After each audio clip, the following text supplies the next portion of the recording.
Alright YouTubers, what's happening? New knife video for you today.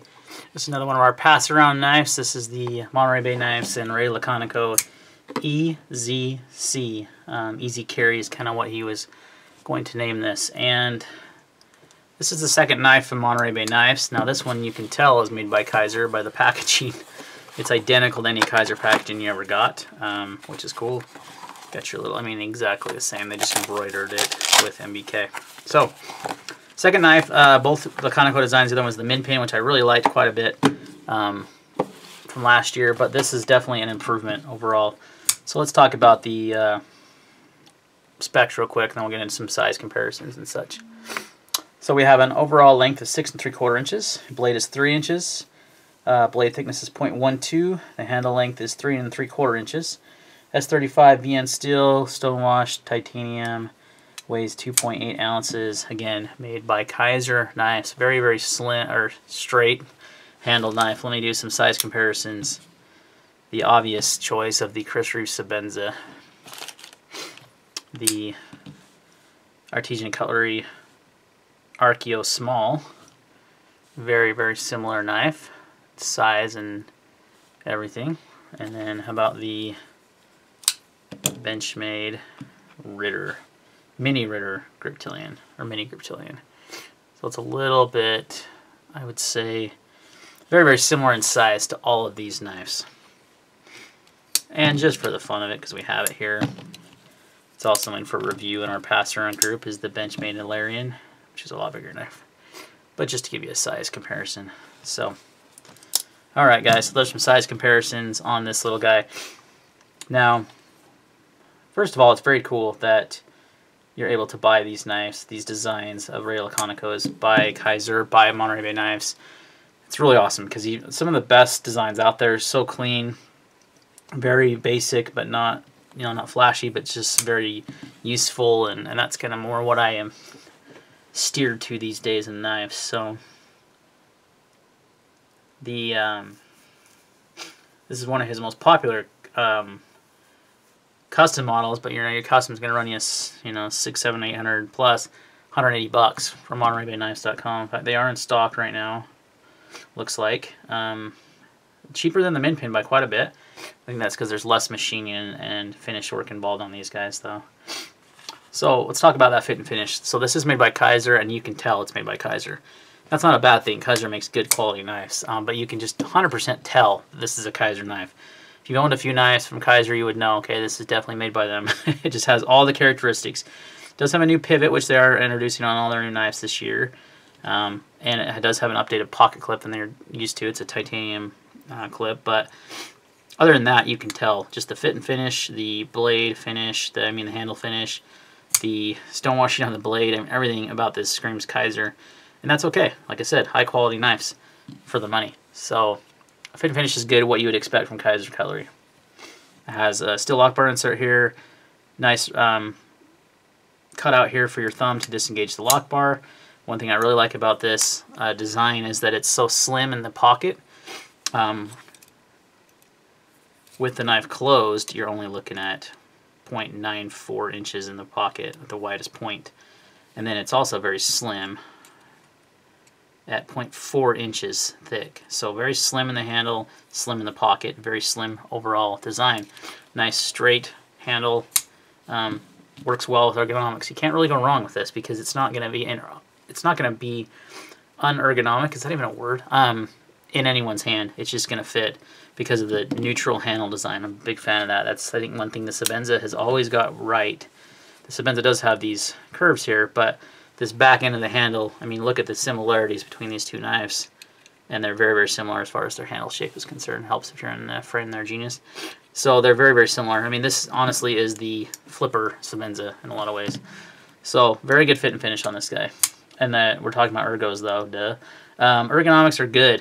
For being a small knife, 3 3/4 inch handle, it works well. It fits my hand. I have full 4-finger grip on the knife, even with that the flipper choil. Wow, I'm having a hard time. Flipper tab, it still gives you a full 4-finger grip, barely, but you got it. And it's a small light use CDC knife, so you don't really need a huge big grip on it, but it does well. It's a really good handle design that you really hold on to, and you have complete control of the knife. So ergonomics are really good. No hot spots, no nothing. There is no jimping anywhere, which is okay. I would like to see some right here, but that takes away from the Laconical logo. But I'd like to see some right there on the thumb wrap. I always like jimping on the thumb wrap. Hence, the Sebenza right there has the perfect jimping that you could ever do. Companies should just try to mimic that, and they'd be alright. The Ritter grip has a really good jimping too there. So I like that thumb jimping, but there's none on this one. But some would say take away from the design. Speaking of the design, aesthetically pleasing knife, yes, it's a very simple, straightforward, plain design. It has this one groove in the middle that looks really nice. It's a little deeper than on the actual custom. But you have a really handsome blade shape, nice and sterile. The only logo is the MBK on this side, so you have a really aesthetically pleasing knife. I like the pocket clip quite a bit. It works really nice. It looks nice. So overall, just a very kind of plain Jane knife. Very seamless though, and I think it's very attractive. Some people might think that's boring, but to me, I love the aesthetics of it. Action on this guy. How is it? Well, there you go. Really good detent. Flies open and it's smooth. Shuts, not drop free. I haven't put any lube or anything on this, being this is a pass around knife. I don't typically do that on these kind of knives. And it's got a really nice action. It flips really nicely, and it's pretty smooth on the shut. You can see there. You can shake it and you're good. So a really nice action on this guy. Nice detent. Sliceability. Alright, so I did some cardboard cut tests. If you follow me on Instagram, you see some pictures of that test, and it did really well. Surprisingly well for how small the blade is. You're right at 3 inches, a little less than that cutting edge because of the sharpening choil, which they did a good job on as well. But it went through the cardboard without any issues. Nice and it really kind of sliced right through it. It's a pretty nice blade shape here, which is going to be conducive to it. And I think it's pretty thin behind the edge. We're going to find out. Yeah, that's what I figured. It's 0.023, nope, when I squeeze it, 0.0200 behind the edge. So that's actually really thin, and with this grind and this blade shape and everything, it's going to be a good cutter, a good slicer, which is what you want out of a knife, right? You want it to cut well. So you got it there. Very good on the sliceability scale. How does it carry? Well, let me show you in the pocket. Carries nicely, I think. Like I said, very slim. That was weird. It threw me for a loop. I'm like, wait a minute, is this a left-handed knife? But no. Very slim in the pocket. Doesn't take up a lot of space. Pretty deep carry too. Not like way deep, but it's plenty deep. Good enough. And you got a lanyard hole attachment there, which I can do without, but that's all right. And then if you wanted to, now these are really shallow. This little pair of jeans on the coin pocket, but in my 511 Flex Defender jeans, it fits in there without any issues at all, so it's completely concealed if you wanted to do that. So it carries nicely, thin, lightweight, and nice pocket clip. Can't go wrong with that. So everything is checking all the boxes. Value, 180 bucks, absolutely a good value. No doubt in my mind, that's a great value. Not the cheapest S35 knife, but obviously not the most expensive. Talking to you, Sebenza. But very nicely done. Really good value, made well.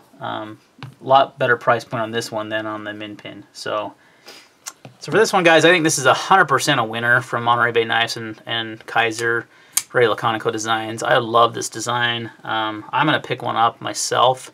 That's the beauty of this pass around, is some of the knives I thought I'd buy, I don't buy because I got to handle it, and other knives like this that I didn't, I got to handle and play with and stuff before, I know for sure that when I spend my 180 bucks, I'm going to love this knife and want to keep it and use it. So I'm going to pick one up myself. They come in small batches. They are available right now as of the recording of this video.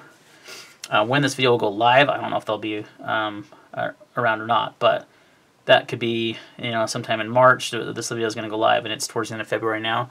And they are in stock, and you can get them on MontereyBayKnives.com. I'll put a link in the description below. But I want to thank them for sending this out to the pass around group to have us all check out and do videos on. It's so awesome when these companies do this, because man, I tell you, it's saved me hundreds of dollars on having to buy knives for review constantly. I always have content on the channel now, and I don't always have to purchase these outright with my own money, and that makes a world of difference. So I think in the small knife and the small 3-inch flipper category, it's really hard to beat this EZC. I think it's a really, really good choice. Alright guys, thanks for watching. See you next time.